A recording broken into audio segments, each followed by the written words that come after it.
मेरा नाम कविता मेहता है और उस धूप वाली सुबह मुझे कभी उम्मीद नहीं थी कि मेरी जिंदगी हमेशा के लिए बदल जाएगी। वकील का दफ्तर सख्त भूरे रंग की दीवारों और चमड़े की कुर्सियों वाला था, जो एक औपचारिक माहौल दर्शाता था। मैं घबराकर मेज पर बैठ गई, जबकि मेरे सामने बैठा आदमी मेरे पिता की वसीयत पढ़ने लगा। उसका हर शब्द एक तेज चाकू था, जो पारिवारिक रिश्तों को काट रहा था, जिनके इतने कमजोर होने की मुझे कभी कल्पना भी नहीं थी। जब उसने घोषणा की कि मेरे भाई राहुल का नाम परिवार की सारी संपत्ति और व्यापार के आगे है, तो मेरी दुनिया उजड़ गई। दर्द और विश्वासघात के बीच मुझे एहसास हुआ कि मैं इस कहानी में नहीं हूं। जिसे भुला दिया गया है, उसका दृढ़ संकल्प सबसे मजबूत होता है। मैंने सोचा, एक वाक्य जो मेरे दिमाग में गूंज रहा था, जैसे मेरी हैरानी के कोहरे में गूंजता हुआ मंत्र। वकील बोलता रहा, लेकिन उसकी आवाज दूर की गूंज बन गई थी। मैं एक परछाई थी, एक भूत, बचपन की यादों के बीच, जो अब बहुत दूर लग रही थी। मेरा दिल विश्वासघात से भारी दृढ़ संकल्प में ढलने लगा था। राहुल के सभी वादे कि सब ठीक हो जाएगा, वास्तविकता की विकृत गूंज बन गए थे। मेरी माँ दीपा हमेशा राहुल के साथ तय कर चुकी थी कि बाकी बेटी को त्यागना आसान है। यह पल मेरे जीवन का एक मील का पत्थर बन गया। त्याग के शब्द सुनकर मेरे अंदर का एक हिस्सा ठंडेपन में बंद हो गया। मैं कमजोर और उपेक्षित कविता नहीं थी। यहाँ एक विद्रोह की ज्वाला प्रज्वलित हुई थी, जिसने मेरे मन में एक नई योजना बनाई थी। एक उद्यमी और डिजिटल मार्केटिंग विशेषज्ञ के रूप में मुझे पता था कि जीवन मुझे एक नया अवसर दे रहा है। परिवार का व्यवसाय ठप पड़ा था और मेरे पास इसे बदलने के साधन थे। मैंने तय किया कि मैं राहुल और उसके नियंत्रण के भ्रम की छाया में नहीं रहूंगी। गुस्सा कई लोगों के लिए एक कमजोरी हो सकती है, लेकिन मेरे लिए यह परिवर्तन का ईंधन होगा। भावनात्मक विश्वासघात के हर निशान पर एक नया दृढ़ संकल्प मुझ पर छा गया। परिवार के मेहता व्यवसाय की कमियों का विश्लेषण करने और अपने वैध अधिकार के लिए एक रास्ता बनाने का समय आ गया था। वसीयत अंत नहीं थी, यह एक शुरुआत थी। ठंडेपन और रणनीति में लिपटी बदला लेने की भावना बन रही थी। वर्षों से प्राप्त ज्ञान के साथ मैं उस पहाड़ पर चढ़ना शुरू कर दूंगी, जो मुझे उस परिवार से अलग करती है, जिसने मुझे नजरअंदाज किया है। मैं उस अवसर का लाभ उठाने वाली थी जो मुझे थाली में परोसा जा रहा था। हर इनकार को प्रेरणा में बदल रही थी। उस कमरे में मेज एक अंधकारमय अतीत के अवशेषों से ढकी हो सकती है, लेकिन उस पर मैं अपनी नई यात्रा शुरू करूंगी। खेल शुरू हो गया था और मैं इसे जीतने के लिए तैयार थी। हमारे बचपन की यादें हमेशा मेरे दिमाग के एक कोने में एक धूल भरी एल्बम की तरह रखी हुई थीं, जिसे मैंने खोलना नहीं चाहा था। वे धूप वाले दिन जब मैं और राहुल हमारे पुराने मुंबई के घर के बगीचे में दौड़ते थे, बहुत दूर लग रहे थे। मुझे उसकी हंसी याद है, जिस तरह से उसने वादा किया था कि हम हमेशा एक टीम रहेंगे। 12 साल की उम्र में मुझे विश्वास था कि उसकी सुरक्षा अटूट है, लेकिन जैसे जैसे हम बड़े हुए, सच्चाई सामने आई और मैं यह समझने ही वाली थी कि उसका विश्वास एक मुखौटा बन गया था। राहुल हमेशा पसंदीदा रहा। जब मैं देखी जाने के लिए संघर्ष कर रही थी, उसे हमारी माँ दीपा से प्रशंसा और प्यार मिल रहा था। वह उसे लगभग अंधे भक्ति से देखती थी, हमेशा हमारी पारिवारिक छवि को उन मानकों के अनुसार ढालने की कोशिश करती थी जो वह योग्य मानती थी। हमें सम्मानजनक होना चाहिए, कविता, वह कांच की तरह कटने वाली सख्ती से भरी आवाज में कहती थी। मैं इस बोझ के नीचे दबी हुई महसूस करती थी, वह बाकी बच्ची जो कभी उम्मीदों पर खरी नहीं उतरी।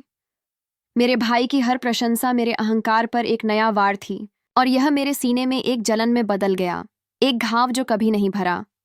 मुझे अपनी 16वीं वर्षगांठ की पार्टी याद है। सभी चचेरे भाई आए थे और घर हंसी और संगीत से भर गया था। लेकिन जब मैंने अपना तोहफा खोला, एक बैग जो मुझे नहीं चाहिए था, वह पल एक बुरे सपने में बदल गया। राहुल को एक नया टैबलेट मिला और उसकी मुस्कान मेरे अंधेरे के बीच एक चमकदार मुहर की तरह थी। जन्मदिन मुबारक भाई, चचेरे भाइयों ने चिल्लाया, जबकि मैं निराशा भरी आंखों और टूटे हुए दिल के साथ छाया में खड़ी थी। साल बीतते गए और पारिवारिक समारोहों और मजबूरन किए गए जश्न के बीच छोटे मोटे मतभेद बड़े मतभेद बन गए। जब वे परिवार के व्यवसाय को जारी रखने की योजना बना रहे थे, मैं दूसरी ओर अपनी जगह की तलाश में भटक रही थी। स्कूल ने मुझे एक अस्थायी रास्ता दिया। राहुल की मेरी शैक्षणिक उपलब्धियों में उदासीनता ने केवल इस विचार को मजबूत किया कि मुझे अपने मूल्य के लिए लड़ना चाहिए। तब से मैंने अपनी ऊर्जा मार्केटिंग सीखने में लगाई और धीरे धीरे मुझे अपनी क्षमता का एहसास हुआ कि मैं टूटे हुए को कैसे ठीक कर सकती हूँ। मुझे इस क्रूर खेल को समझने लगा जिसे कॉरपोरेट जीवन कहा जाता है। जब मेरे पिता बीमार पड़े, मुझे एक नया नजरिया मिला। जीवन की नाजुकता उन सच्चाइयों को सामने लाती है जिन्हें हम हमेशा अनदेखा करने की कोशिश करते हैं। उनकी मृत्यु वह मुद्रा थी जिसने मेरी जगह बदल दी, और उस पल यह स्पष्ट हो गया। राहुल और दीपा के मिशन में वह बेटी शामिल नहीं थी जो पीछे छूट गई थी। इस प्रकार मैंने उस एकता को देखा जो मजबूत लगती थी, दरारें और कमजोरियां दिखा रही थीं, जैसे कि एक क्रिस्टल का गिलास टूटने वाला हो। परिवार की कहानी को नियंत्रित करने की जरूरत ने राहुल को एक नियंत्रक भूमिका में ले लिया, मुझे पूरी तरह से बातचीत से बाहर कर दिया। राहुल अपने नियंत्रण में सब कुछ रखने की कोशिश कर रहा था और दीपा की लगातार अधीनता से उसे मदद मिल रही थी। मुझे एक डिनर की याद आती है जिसमें माहौल बहुत तनावपूर्ण था और दीपा मुझसे आंखों में आंसू लिए मुड़ी। कविता, तुम अपने रास्ते पर चलने के लिए स्वतंत्र हो, लेकिन हमारा व्यवसाय पवित्र है। तुम उन त्यागों को नहीं समझती जो हमने किए हैं। उसका बयान मेरे त्याग का न्योता था, मुझे अलग रास्ता चुनने के लिए दोषी महसूस कराने की कोशिश, लेकिन मेरे अंदर गूंज रहा संदेश हार मानने का नहीं था। काम करने का समय आ गया था। जब वे अपने नशीले दायरे में बंद हो गए, मैं एक योजना बना रही थी। डिजिटल मार्केटिंग ऐसे बदलाव और नवाचारों को बढ़ावा दे रहा था जिनका उनके पुराने तरीके बिल्कुल साथ नहीं दे पा रहे थे। सांसारिक से भागना एक जुनून बन गया था और मैं यह दिखाने के लिए दृढ़ थी कि क्या संभव है। मैंने सोशल मीडिया पर उनकी उपस्थिति, उनकी कमियों, उनकी कमजोरियों का नक्शा बनाया। मुझे पता था कि जिस दुनिया में हम रह रहे थे वह बदल रही थी और मैं एक ऐसा व्यवसाय बना सकती थी जो न केवल प्रतिस्पर्धा करेगा बल्कि उस क्षेत्र में अपनी पहचान भी बनाएगा जिसे उन्होंने छोड़ दिया था। मेरा रास्ता साफ था, हर अवमानना को प्रेरणा में बदलना, हर पिछली नज़र को अपने भविष्य को आकार देने के लिए एक उपकरण बनाना। राहुल के लिए मेरा प्यार रणनीति में बदल गया, दीपा का समर्थन बाजार विश्लेषण में बदल गया, और वह बच्ची जो एक दिन सिर्फ स्वीकार किए जाने की चाहती थी, अब उन लोगों को चुनौती देने की तैयारी कर रही थी जिन्होंने मुझे अस्वीकार कर दिया था। मैं अब अपने ही जीवन की दर्शक नहीं थी, मैं एक नए अध्याय की नायिका थी जिसे मैं लिखने वाली थी। जो मुझसे छीना गया है वह हमेशा के लिए मेरी पहुंच से बाहर नहीं रहेगा। मेरे होठों पर एक खामोश वादा बन गया। जैसे ही मैं परिवार की सतही बातचीत में घूम रही थी, सच्चाई साफ हो गई। मुझे उनकी जरूरत नहीं थी। हर कदम पर जोश बढ़ता गया। जो कहानी मैं अब जीने वाली थी वह बिल्कुल अलग होगी और मैं अपनी जगह हासिल करने के लिए दृढ़ थी, एक उपेक्षित उत्तराधिकारी के रूप में नहीं, बल्कि उस विरासत के पीछे की असली ताकत के रूप में जिसे मेहता परिवार भूल गया था। मेरे अंदर जो गुस्सा उबल रहा था वह एक शक्तिशाली इंजन बन गया था और मेरा दृढ़ संकल्प अब अटूट था। वसीयत अभी भी मेरे दिमाग में ताज़ा थी। मुझे पता था कि काम करने का समय आ गया है। मेरी योजना का पहला कदम स्पष्ट था, मेहता परिवार की विरासत की गहन जांच करना। अगर कंपनी टूटने की कगार पर थी तो मुझे यह समझने की जरूरत थी कि क्यों। मैंने सोशल मीडिया को शुरुआती बिंदु के रूप में इस्तेमाल करने का फैसला किया। एक नजरिया और विश्लेषणात्मक दिमाग के साथ मैं कंपनी की ऑनलाइन उपस्थिति में डूब गई। उन कमजोरियों का पता लगाना मुश्किल नहीं होगा जिन्हें राहुल और दीपा छिपाने की कोशिश कर रहे थे। एक डिजिटल मार्केटिंग विशेषज्ञ के रूप में मेरे पास खेलने के लिए उपकरणों का एक शस्त्रागार था। विश्लेषण और रिपोर्टिंग सॉफ्टवेयर के माध्यम से मैं कंपनी के डिजिटल प्रदर्शन का नक्शा बना सकती थी और महत्वपूर्ण जानकारी का खुलासा कर सकती थी। विश्लेषण उन विज्ञापन अभियानों से शुरू हुआ जो कंपनी ने पिछले कुछ महीनों में लॉन्च किए थे। एक क्लिक के साथ मैंने निराशा के कंगन का परीक्षण किया। आंकड़े गलत तरीके से लक्षित अभियानों को दिखाते थे जो अनुपयुक्त समय पर लॉन्च किए गए थे। जुड़ाव कम हो रहा था और नवाचार की कमी स्पष्ट थी। वे ऐसा कैसे होने दे सकते थे? से मैंने विचार किया, खुलासे करने वाले नंबरों को देखते हुए। जो कंपनी कभी एक संदर्भ थी, मेरे भाई के प्रशासन के तहत अप्रचलित होती जा रही थी। उद्योग के कुछ पुराने सहयोगियों के साथ बातचीत करते हुए राहुल शब्द हिचकिचाहट और असुविधा का कारण बनता था। एक पूर्व सहकर्मी ने कहा, आप जानते हैं कि वह कैसा है? कविता हमेशा अहंकार को आगे रखता है। यह कथन चाकू की तरह काटता था, लेकिन यह एक चेतावनी के रूप में भी काम करता था। राहुल केवल मेरा भाई नहीं था, बल्कि एक चालाक विरोधी था जो अपने नाखूनों और दांतों से अपनी स्थिति की रक्षा करता था। मैंने उनमें से कुछ के साथ अभी भी बनाए रखे गए संबंध का उपयोग डेटा एकत्र करने के लिए किया। कई बातचीत के बाद एक पैटर्न उभरने लगा। राहुल एक ध्रुवीकरण करने वाला व्यक्ति, एक अनिच्छुक नेता बन गया था। कुछ सहयोगियों के समर्थन से, जिन्होंने अपने अधिनायकवादी तरीके से दूरी बनाए रखना पसंद किया, मैंने उसके गलत फैसलों का नक्शा बनाना शुरू कर दिया। इस जानकारी के साथ एक अधिक ठोस योजना बनने लगी। हर खोज के साथ तस्वीर स्पष्ट होती गई। सोशल मीडिया पर कंपनी की उपस्थिति में गिरावट आ रही थी और उनकी बातचीत कृत्रिम, लगभग जबरदस्ती लग रही थी। उन्हें देखना एक जंग खाए हुए मशीन को समय के खिलाफ लड़ते हुए देखने जैसा था। ऐसी रणनीति बनाने का समय आ गया था जो न केवल उन्हें पार कर जाए बल्कि उन्हें हैरान भी कर दे। मैंने एक केंद्रीय विचार पर ध्यान केंद्रित किया। मुझे उस मानवीय पक्ष को दिखाने की जरूरत थी जिसे मेहता कंपनी ने भुला दिया था। मैंने एक ऐसी रणनीति का खाका तैयार करना शुरू कर दिया जिसमें भावनात्मक वीडियो, उत्तेजक पोस्ट और प्रेरणादायक अतिव्यापी कहानियों को बताने के लिए एक ब्लॉग शामिल होगा। सब कुछ दर्शकों के साथ गहरे संबंध बनाने और एक ऐसी छवि को पुनर्जीवित करने के इरादे से किया जाएगा जो कंपनी के पास कभी थी। प्रतिस्पर्धा करना पर्याप्त नहीं होगा। मैं उन्हें अस्थिर करना चाहती थी। जैसे जैसे मैं अपने शोध को गहरा करती गई, राहुल और दीपा द्वारा संरक्षित की जा रही छवि की कमजोरियां सामने आती गईं।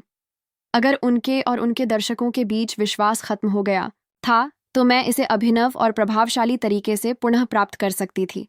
और इस प्रकार अपने एकांत रात के काम के दौरान मैंने निराशा को रणनीति में बदल दिया। मैंने सामग्री विपणन, सोशल मीडिया और प्रतिस्पर्धा विश्लेषण पर शोध किया। यह एक साधारण काम नहीं था, यह एक मिशन था। प्रत्येक डेटा जो मैंने एकत्र किया, प्रत्येक विचार जो आया, इस बात की निश्चितता बढ़ गई कि परिदृश्य बदल रहा था और मैं इस परिवर्तन का एजेंट बनूंगी। इस बिंदु से सब कुछ आकार लेने लगा। मैंने प्रत्येक वीडियो, प्रत्येक सोशल मीडिया पोस्ट, प्रत्येक ब्लॉग के लिए एक रूपरेखा तैयार की। एक कथा जो सीधे उपभोक्ता से बात करती थी और जो भुला दिया गया था उसे प्रतिध्वनित करती थी। प्रामाणिकता और नवाचार का उपयोग करते हुए जो लिखा गया था वह बदला लेने के कार्य से कहीं अधिक होगा। यह एक ऐसे भविष्य का निर्माण होगा जहां मुझे पहचाना जाएगा। हिंदी रमसौर ब्लॉक 4 जांच का गहराई से अध्ययन। मैं एक ऐसे रास्ते पर हूं जहां से वापसी नहीं है। मेरे दिल में दृढ़ संकल्प एक मीट्रोनोम की तरह धड़क रहा था और हर गुजरते दिन के साथ नए आंकड़े और खुलासे खेत में खिले फूलों की तरह उभर रहे थे। मेहता कंपनी के बारे में जितना अधिक विश्लेषण करती गई, उतना ही स्पष्ट होता गया कि जनता के सामने प्रस्तुत किए गए पहलू के पीछे एक गिरता हुआ विरासत था। राहुल और दीपा सोचते थे कि वे अपनी रणनीति से श्रेष्ठता बनाए रख सकते हैं, लेकिन जानकारी की मेरी अथक खोज खेल बदलने वाली थी। डिजिटल मार्केटिंग के अपने ज्ञान के साथ मैंने परिवार के व्यवसाय के हर कदम को समझने के लिए बाजार विश्लेषण के कई उपकरणों का इस्तेमाल किया। सोशल मीडिया स्कैनिंग प्लेटफॉर्म ने एक चिंताजनक पैटर्न का खुलासा किया। पोस्ट कम होती जा रही थीं और जब होती भी थीं तो उन्हें अक्सर अनदेखा कर दिया जाता था। यह एक ऐसा अवसर था जो खुल रहा था। एक संकेत है कि कंपनी न केवल दर्शकों के साथ जुड़ने में विफल रही है, बल्कि अपने ग्राहकों का विश्वास भी खो चुकी है। पोस्ट पर टिप्पणियों में असंतोष, उपेक्षा और ब्रांड पर मजाक तक दिखाई दे रहे थे। मैंने हर छोटे से उल्लेख, हर प्रतिक्रिया का पालन किया। इनमें से हर एक अवलोकन को महत्वपूर्ण डेटा में बदल दिया। इसी तरह एक दिन मुझे एक उपयोगकर्ता मिला जिसने लिखा था, मेहता कंपनी का क्या हुआ? ये एक रेफरेंस हुआ करती थी और अब ये एक मजाक बन गई है। वे जो अभी भी इस बात की परवाह करते थे कि कंपनी क्या हो सकती थी। आंतरिक दृष्टिकोण ही मुझे सफल बनाएगा। एक पुराने सहयोगी पंकज, जो अब एक प्रतिस्पर्धी कंपनी में काम करता था, ने मेरी मदद करने का फैसला किया। उससे मिलने पर मुझे समझ आया कि राहुल अतिभारित था। कंपनी के प्रबंधन का बोझ निस्संदेह उसके कंधों पर पड़ गया था, लेकिन नवाचार की तलाश करने के बजाय वह उन तरीकों से चिपके रहे जो अतीत में सफल रहे थे, लेकिन अब स्पष्ट रूप से पुराने हो चुके थे। इससे कंपनी कमजोर हो गई थी और मैं इस कमजोरी का फायदा उठाने वाली थी। कविता, मुझे नहीं पता कि यह सबसे अच्छा रास्ता है, लेकिन यह आपके लिए उपयोगी हो सकता है। मेहता कंपनी वास्तव में बाजार की जरूरतों पर ध्यान नहीं दे रही है। वे अपने आराम के बुलबुले में खुद को अलग थलग कर लेते हैं। किसी को उन्हें हिलाने का समय आ गया है। पंकज ने मेरी आंखों में सीधे देखते हुए कहा। यह वह क्षण था जिसकी मुझे जरूरत थी। एक ऐसा प्रोत्साहन जिसने मेरी सफलता की इच्छा को और बढ़ा दिया। मैंने प्रतिस्पर्धियों, विशेष रूप से उन लोगों के बारे में अधिक गहन शोध किया जो नवाचारों में आगे बढ़ रहे थे। उनकी प्रथाओं का अध्ययन करने पर मुझे एक बढ़ता हुआ चलन दिखाई दिया जो बहुत अधिक दृश्य और सहभागी सामग्री का उपयोग करता था। उपभोक्ता जुड़ाव चाहते थे, न कि एक दूर की कंपनी जो केवल अस्पष्ट उत्पाद लॉन्च करती थी। इन अंतर्दृष्टियों के साथ मैंने अपने भविष्य के अभियान के लिए कई नवाचारों की योजना बनाना शुरू कर दिया। मुझे समझ आया कि मुझे जो कुछ प्रदान करने की आवश्यकता है उसका एक हिस्सा ब्रांड के लिए एक नई अवधारणा थी। एक महत्वपूर्ण बदलाव लाने के लिए पुनर्व्याख्या आवश्यक थी। अगर मेहता कंपनी उपभोक्ताओं के लिए मजाक बनना छोड़ना चाहती है तो उसे अपने मूल मूल्यों को फिर से प्राप्त करना होगा और ग्राहकों के दिलों में अपनी जगह बनानी होगी। और साथ ही वे ही थे जो शायद राहुल और दीपा को पीछे छोड़ने के लिए तैयार होंगे, जैसे मैंने किया था। मैंने एक व्यापक योजना बनाना शुरू कर दिया जिसमें प्रभावशाली वीडियो, संतुष्ट ग्राहकों की गवाही और उन प्रभावशालियों के साथ सहयोग शामिल थे जो पहले ही मेहता कंपनी से दूर हो चुके थे। मैंने संचार को कैसे संबोधित किया जाए यह बेहतर ढंग से समझने के लिए विस्तृत व्यक्तित्व बनाए। उन पोस्ट की योजना बनाई जो ब्रांड के होने के सार को पकड़ सकें। जैसे जैसे दिन बीतते गए मेरी सशक्तिकरण की भावना बढ़ती गई। मैं एक दर्शक नहीं रही, मैं लगातार गति में थी, नए विचारों का अनुभव कर रही थी और जिन दिनों में आत्मविश्वास कमजोर होता था भी परिवर्तन की इच्छा मुझे दृढ़ रखती थी। यह एहसास कि मैं सब कुछ बदल सकती हूँ हर नई अंतर्दृष्टि के साथ मुझे और मजबूत बना रहा था। मुझे जो प्रेरित कर रहा था वह थी स्वतंत्रता, जिससे मैं इसे अपने तरीके से आकार दे सकती थी, बिना पारिवारिक बंधनों के जिन्होंने मुझे इतने लंबे समय तक अंधकार में रखा था। जिस दिन मैं अपना ब्रांड लॉन्च करूंगी उस दिन मैं अपने जीवन की कहानी को फिर से लिखूंगी, हर आलोचना और आलोचना का जवाब दूंगी। अंतिम शोध के लॉन्च से पहले की रात चिंता से भरी हुई थी, लेकिन पहले से कहीं अधिक मैं तैयार थी। एक तैयार सेटअप के साथ मैंने अपने विचारों और अवधारणाओं को निवेशकों के एक छोटे समूह के सामने प्रस्तुत किया। प्रस्तुति, जिसे मैंने सावधानीपूर्वक विकसित किया था, में वह सब कुछ शामिल था जो मैंने सीखा और खोजा था। मेहता कंपनी क्या गलत कर रही थी, बाजार क्या चाहता था और मैं कैसे उत्तर हो सकती थी। प्रतिक्रियाएं तत्काल थीं।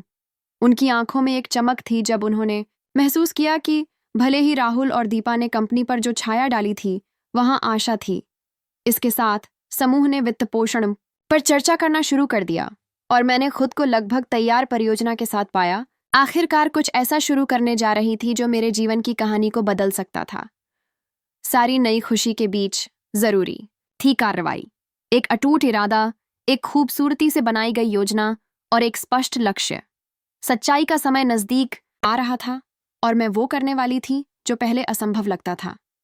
मेहता कंपनी को अपने भविष्य का अंदाजा भी नहीं होगा जो अब खत्म होने वाला था, और मैं बदलाव की ताकत बनूंगी। एक ऐसा नाम जो सिर्फ उत्तराधिकारी के तौर पर नहीं बल्कि एक वास्तविक और नए सिरे से बनाए गए विरासत के निर्माता के रूप में स्थापित होगा। मेरे अभियान के लॉन्च का दिन आ ही गया। जैसे ही मैं दुनिया के सामने अपनी सोच पेश करने की तैयारी कर रही थी, मुझे बेचैनी और उत्साह दोनों का मिश्रण महसूस हुआ। मुझे पूरी तरह से पता था कि यह मेरा मौका था, न केवल अपनी खुद की कहानी फिर से लिखने का, बल्कि उस ब्रांड की कहानी को भी बदलने का जिसे मैं बाजार में पेश करने वाली थी। एक रोशन कमरे में बैठी, मेरे सामने एक प्रोजेक्टर और पीछे मेरे सहयोगियों की गूंजती हुई आवाजें। मैंने गहरी सांस ली और उस दर्शक वर्ग को देखा जो मुझे ध्यान से देख रहा था। माहौल उम्मीदों से भरा हुआ था और मुझे एड्रेनालाइन का एक ऐसा झटका लगा जैसा मुझे अपने पिता के निधन के बाद नहीं लगा था। मैंने उन परिचित और अपरिचित चेहरों को देखा जो मेरे विचारों का इंतजार कर रहे थे, और उस पल मुझे पहचान की तीव्र इच्छा ने भर दिया। आज यहाँ आने के लिए आप सभी का शुक्रिया। सीधे मुद्दे पर आते हैं, मैंने कहा। मेरी आवाज़ दृढ़ थी, हालांकि शुरुआती शब्दों में थोड़ा कांपन था। मेरा दिल तेजी से धड़क रहा था, लेकिन मेरा दिमाग एकाग्र था। मैंने जो प्रस्तुति तैयार की थी वह सिर्फ मेहता की विरासत की कमजोरियों का सारांश नहीं था, बल्कि यह दिखाने का एक भावुक दृष्टिकोण था कि मैं परिदृश्य को कैसे बदलने का इरादा रखती हूँ। प्रस्तुति के पहले भाग में पारिवारिक प्रबंधन की चरम कमियों पर प्रकाश डाला गया था। इसमें वे आंकड़े पेश किए गए थे जो ब्रांड के प्रति नकारात्मक धारणा और जुड़ाव में गिरावट को दर्शाते थे। आंकड़े खुद ब खुद बोल रहे थे और मैंने उन्हें उसी तरह प्रदर्शित किया जैसे एक कलाकार अपनी उत्कृष्ट कृति प्रदर्शित करता है। यहाँ इस बात का प्रमाण है कि एक मजबूत ब्रांड के लिए केवल बाजार में मौजूद रहने से ज्यादा चाहिए। इसके लिए प्रामाणिकता और जुड़ाव की जरूरत है। मैंने आगे कहा, प्रतिस्पर्धी कंपनियों की रणनीतियों के साथ तुलना दिखाते हुए जो आगे बढ़ रही थीं, निवेशक स्पष्ट रूप से उत्सुक होकर मेरी ओर झुकने लगे। मेरी व्याख्या कि कैसे जीवित रहने वाले ब्रांडों को नई डिजिटल दुनिया के अनुकूल होने की जरूरत है उनसे गूंजी। मैंने कहानी सुनाने, उपभोक्ताओं के साथ एक वास्तविक संवाद बनाने और ऐसे अभियान बनाने के बारे में बात की जो इन रणनीतियों का उपयोग करके दर्शकों के साथ फिर से जुड़ सकें। लेकिन मुझे यह भी पता था कि मुझे आंकड़ों से आगे बढ़ने की जरूरत है। मुझे लोगों के दिलों को छूने की जरूरत है। मेहता केवल एक कंपनी नहीं है, यह एक विचार है, एक विरासत है। मैंने रुककर उन लोगों के हर भाव को देखा जो मुझे ध्यान से सुन रहे थे, और इस विरासत को एक नए दृष्टिकोण, एक नए नजरिए से बचाया जा सकता है जो इस ब्रांड को नवोन्मेष और प्रासंगिकता का पर्याय बना दे। मैंने अपने अभिनव प्रोजेक्ट को उत्साह और स्पष्टता के साथ प्रस्तुत किया। एक डिजिटल प्लेटफॉर्म जो तकनीक, समुदाय और रचनात्मकता को एकीकृत करता है और लोगों के लिए वास्तव में महत्वपूर्ण चीजों को सामने लाता है। यह प्रस्ताव केवल उत्पादों तक सीमित नहीं था, यह अनुभवों, भावनाओं और दर्शकों के साथ जुड़ने के एक नए तरीके के बारे में था। मैंने प्रभावशाली वीडियो, आकर्षक सामग्री और संबंधपरक अभियानों के बारे में बात की जो मेहता को उपभोक्ताओं के दिलों में वापस लाएंगे, मेहता के सार को फिर से जीवित करने और इसे हर ग्राहक के जीवन का हिस्सा बनाने का समय आ गया है। मैंने दृढ़ता से अंतिम बिंदु दिया। मैं इस बदलाव का नेतृत्व करने और खोए हुए विश्वास को फिर से बनाने के लिए तैयार हूं। प्रस्तुति के बाद कमरे में सन्नाटा छा गया। एक पल के लिए समय रुक गया प्रतीत हुआ, लेकिन जल्द ही तालियां बजने लगीं, जिससे माहौल इतनी जोर से भर गया कि मेरा दिल फिर से लगभग धड़कने लगा, लेकिन अब एक बहुत ही अलग कारण से। निवेशक उत्साह दिखा रहे थे। एक स्पष्ट संकेत कि संदेश पहुंच गया था। जिन चेहरों को पहले दूर का लग रहा था, अब उनमें मुझे आशा और सबसे महत्वपूर्ण समर्थन दिखाई दिया। हमने वित्तीय विवरणों पर चर्चा शुरू की और बहुत देर नहीं लगी कि हम एक ऐसा गठबंधन बनाने लगे जिसके बारे में मुझे विश्वास था कि यह मेहता ब्रांड के पुनर्जन्म के लिए महत्वपूर्ण होगा। आने वाले दिनों में हमारी टीम परिवर्तन का काम शुरू करने के लिए इकट्ठी हुई। मैंने अपना स्थान बनाना शुरू कर दिया, उन प्राथमिकताओं को फिर से संरचित किया जिन्हें मेहता ने अनदेखा करना शुरू कर दिया था। एक एक करके अतीत में प्राप्त प्रत्येक विचार और अंतर्दृष्टि एक नई कहानी का हिस्सा बन गई। जैसे ही अभियान आकार ले रहा था, मैं चिंता और खुशी के मिश्रण से बच नहीं सकी। यह उन सभी चीजों के विपरीत एक पूर्ण बदलाव था जो मैंने पहले अनुभव की थीं। नई बातचीत और बैठकों में, और यहाँ तक कि अपने नए निवेशकों के सामने भी, मैं एक नई कविता थी, अधिक मजबूत और लचीली। लेकिन नए ब्रांड के विकास के साथ साथ मतभेद भी पैदा हुए। मेरी माँ और राहुल की प्रतिक्रियाओं के बारे में जानकारी सामने आने लगी। दोनों मेरे अभियान के बढ़ते आंदोलन से अवगत थे और अनिवार्य रूप से प्रतिरोध बनने लगा। राहुल ने मेरी नई कंपनी को कमतर आंकने की कोशिश की, यह कहते हुए कि मेरे पास पर्याप्त अनुभव नहीं है। आप हमारे व्यवसाय के बारे में क्या जानती हैं कविता? आप इसका हिस्सा नहीं हैं। हम सभी जानते हैं कि आंकड़े झूठ बोल सकते हैं, उन्होंने तीखे स्वर में कहा। उनके शब्द मेरे दिमाग में गूंज रहे थे, लेकिन साथ ही मेरे दृढ़ संकल्प को भी बढ़ा रहे थे। उनके पारिवारिक प्रभाव पर निर्भर रहकर उन्होंने एक बार फिर अपने डर और असुरक्षा को उजागर किया। सच्चाई यह थी कि मैंने न केवल उनके अधिकार को चुनौती देना शुरू कर दिया था, बल्कि दुनिया को यह भी दिखाया था कि मेहता विरासत में उनके द्वारा कभी स्वीकार किए जाने से कहीं अधिक था। जैसे ही मेंट्स के नए अभियान ने गति पकड़ी, मेरे और परिवार के पुराने प्रशासन के बीच तनाव बढ़ गया।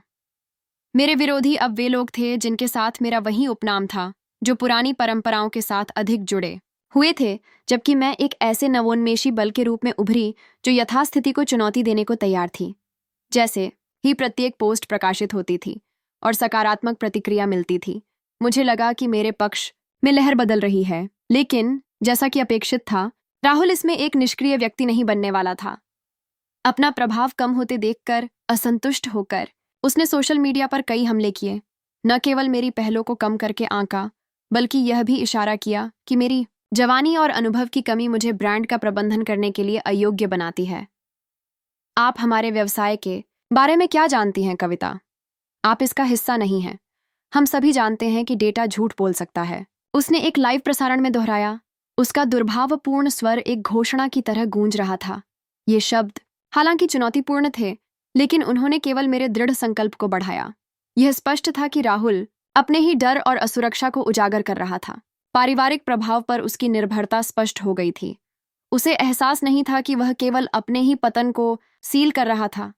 जवाब में मैंने उपभोक्ताओं की आवाज को पकड़ने और समुदाय को जोड़ने के लिए सोशल मीडिया पर कई अभियान शुरू किए। मेंड्स, जहां इतिहास नवोन्मेष से मिलता है, हमारा नारा बन गया। मुझे पता था कि ब्रांड की छवि को फिर से बनाने और उपभोक्ताओं का विश्वास वापस पाने के लिए अभियान का हर कदम महत्वपूर्ण था। सभी बातचीत में मैंने संवाद और संबंध निर्माण को प्राथमिकता दी, ऐसा कुछ जो राहुल कभी करने की हिम्मत नहीं करेगा।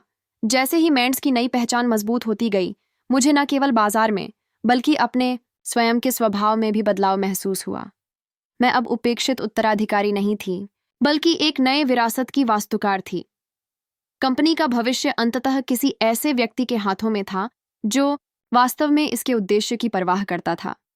मुझे पता था कि मुझे अपनी दृष्टि को आगे बढ़ाने और किसी को भी चुनौती देने की जरूरत है जो मेरी शक्ति को कम आंकता है, ये बताते हुए कि कुछ भी उस व्यक्ति के दृढ़ संकल्प से अधिक मजबूत नहीं होता है जिसे भुला दिया गया है। बड़ी चुनौती तब आई जब मैंने नई मेंड्स का जश्न मनाने के लिए एक सामुदायिक उत्सव की योजना बनाना शुरू किया, ऐसी गतिविधियों के साथ जो उपभोक्ताओं और ब्रांड को एकजुट करेंगी। मैंने एक ऐसा कार्यक्रम की योजना बनाई जो नई दर्शन को प्रदर्शित करेगा कि यह केवल बिक्री के बारे में नहीं है, बल्कि अनुभवों के बारे में है। विचार मेंट्स को एक ऐसे नाम में बदलना था जिसे लोग अपने जीवन की कहानियों से जोड़ते हैं। यह उत्सव इसे दिखाने का एकदम सही मंच बन जाएगा। ब्रांड को सामुदायिक भावना के साथ जोड़ता है। दूसरी ओर राहुल रुका नहीं।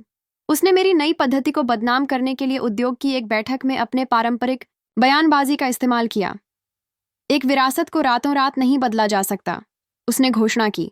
उसका उपहासपूर्ण स्वर सभागार में गूंज रहा था, जैसे वह समर्थन जुटाने की कोशिश कर रहा हो। लेकिन फिर भी बदलाव की हवा मेरे पक्ष में बहने लगी थी। त्योहार के दिन पूरी टीम उत्साहित थी। जगह ऊर्जा और अपेक्षाओं से भरपूर थी, जिसमें उत्पादों के स्टॉल, भोजन और निश्चित रूप से संगीत दर्शकों का मनोरंजन कर रहा था। जब मैं कार्यक्रम से पहले के क्षणों में भीड़ को संबोधित कर रही थी, तो मैंने चारों ओर देखा और परिचित और नए चेहरे देखे, और उत्साह की एक लहर ने मुझे घेर लिया। वर्तमान से जुड़ें और अपनी नजरें भविष्य पर रखें। मुझे याद आया कि यह सबसे महत्वपूर्ण रास्ता था। हालांकि जैसा कि अपेक्षित था, राहुल ने एक अप्रत्याशित और तनावपूर्ण उपस्थिति दर्ज कराई। उसने उभरती हुई नई छवि को धूमिल करने की कोशिश करने का फैसला किया।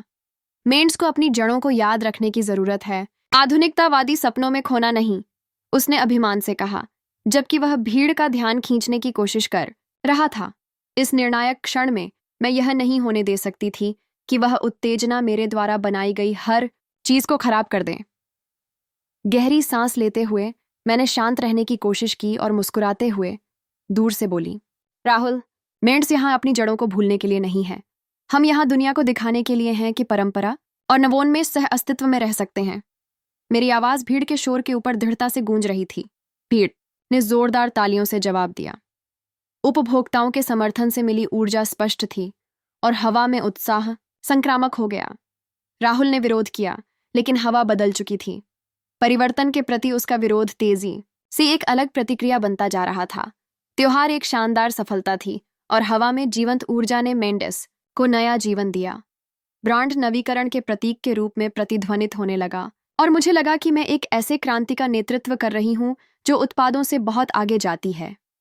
उपभोक्ताओं की कहानियां मेंडिस की कथा के साथ जुड़ गईं और वे केवल खरीदारी नहीं कर रहे थे, बल्कि एक ऐसी विरासत से फिर से जुड़ रहे थे जो भुला दी गई थी। हालांकि राहुल और दीपा का विरोध मजबूत बना रहा। पारिवारिक बैठकों में तनाव असहनीय हो गया। दीपा स्पष्ट रूप से परेशान थी और बढ़ते विभाजन को कम करने की सख्त कोशिश कर रही थी। कविता, आप मेंडिस ने हमेशा क्या प्रतिनिधित्व किया है उसे अनदेखा नहीं कर सकती। हम अपना सार खो रहे हैं, उसने कहा। उसकी आवाज़ चिंता से भरी हुई थी, लेकिन इस बार मैंने एक दृढ़ रुख अपनाया। समर्थकों का एक बढ़ता हुआ समुदाय था जो मेंडिस के नए दृष्टिकोण में विश्वास करता था। ब्रांड संख्याओं से बढ़कर हो गया था। यह अब एक नई पीढ़ी की आवाज़ थी। मैं अपनी संचार रणनीति को परंपरा और नवाचार के बीच संतुलन के मूल्यों के साथ संरेखित करने के लिए दृढ़ थी, यह साबित करते हुए कि मेंडिस अपनी जड़ों को त्यागे बिना खुद को फिर से बदल सकती है। प्रगति के साथ मेंडिस हमारी कहानियां नामक एक नए अभियान का विचार आया। इसका उद्देश्य उपभोक्ताओं के अनुभवों को सामने लाना था, यह दिखाते हुए कि हमारे व्यक्तिगत संबंध ब्रांड का असली केंद्र थे।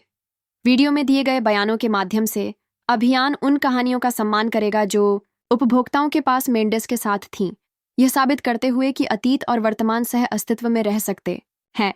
हम जिस त्योहार का आयोजन कर रहे थे वह इस नए अभियान के लॉन्च के लिए एक मील का पत्थर होगा और टीम में उत्साह स्पष्ट था। इसमें शामिल प्रत्येक व्यक्ति इस आयोजन को नए मेंडिस और उपभोक्ताओं के साथ इसके अंतर्संबंध के उत्सव के रूप में बनाने के लिए प्रतिबद्ध था। मैंने खुद को एक ही लक्ष्य के इर्द गिर्द एकजुट होते हुए देखा, एक नई वास्तविकता का निर्माण करना जो हम सभी को दर्शाता है। हालांकि राहुल ने नए दृष्टिकोण को बदनाम करने के अपने प्रयास में मेंडिस पर व्यंग्यपूर्ण टिप्पणियां करना शुरू कर दिया, यह सुझाव देते हुए कि परिवर्तन कंपनी को विकृत कर रहा है। जो पहले से काम कर रहा था उसे केवल एक ऐसे दर्शकों के लिए नहीं बदला जाना चाहिए जो अब परवाह भी नहीं करते, उसने एक पारिवारिक बैठक में घोषणा की। उसकी अवमानना तेजी से स्पष्ट होती जा रही थी, लेकिन उसके दृष्टिकोण के प्रतिरोध में वृद्धि हो रही थी। त्योहार के दिन माहौल अपेक्षा से भरपूर था। जीवंत संगीत गूंज रहा था क्योंकि लोग स्टालों के चारों ओर इकट्ठे हो रहे थे, हंसी और कहानियां साझा कर रहे थे। ऊर्जा संक्रामक थी, और जैसे ही मैंने उस एकता को देखा, मुझे एहसास हुआ कि मैं आखिरकार अपने सपने को साकार कर रही हूं। लेकिन उद्घाटन के तुरंत बाद राहुल के कार्यक्रम में आगमन पर किसी का ध्यान नहीं गया। वह मंच के पास गया, चेहरे पर मुस्कान थी, लेकिन उसकी निगाह में दुश्मनी झलक रही थी। उसने इस क्षण को अपनी परंपरा और प्रतिरोध के संदेश को दोहराने के लिए एक मंच में बदल दिया। हम अपनी असली पहचान को जाने बिना कैसे आगे बढ़ सकते हैं, उसने कहा। उसकी बयानबाजी विभाजन और संदेह पैदा करने का प्रयास कर रही थी। हिम्मत जुटाते हुए मैं मंच पर गई और भीड़ की ओर मुस्कुराते हुए उसकी दलील को बाधित कर दिया। राहुल, मेंडिस अपनी जड़ों को नहीं छोड़ रही है, बल्कि खुद को बढ़ने दे रही है। अपने अतीत का सम्मान करते हुए हम एक ऐसा भविष्य बना रहे हैं जिसे हम सभी साझा कर सकते हैं। मेंडिस की असली ताकत हम सभी में, हमारी कहानियों में है। मैंने घोषणा की। भीड़ ने तालियों और प्रोत्साहन के साथ जवाब दिया। इस क्षण माहौल बदल गया। भीड़ की अस्वीकृति के सामने राहुल ने महसूस किया कि उसके भाषण को यहाँ कोई समर्थन नहीं मिला।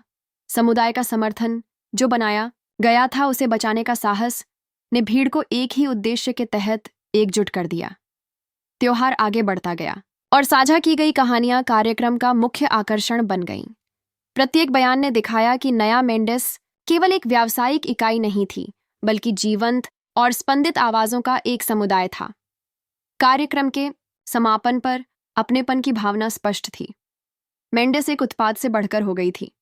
यह अब इसमें शामिल प्रत्येक व्यक्ति के जीवन का एक अनिवार्य हिस्सा बन गई थी। भारी भीड़ को देखते हुए अपनी यात्रा पर विचार करते हुए मुझे संतोष हुआ। भुला दिए जाने का समय बीत गया था। मैं एक ऐसे आंदोलन का नेतृत्व कर रही थी जो पारिवारिक विरासत का सम्मान करता था, लेकिन साथ ही आशा और नवोन्मेष लाता था।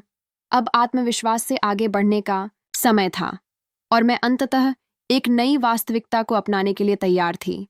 मेहता को बाजार में एक जीवंत शक्ति के रूप में मजबूत करते हुए, परंपरा को रचनात्मकता के साथ जोड़ते हुए, अपने मूल्यों से समझौता किए बिना।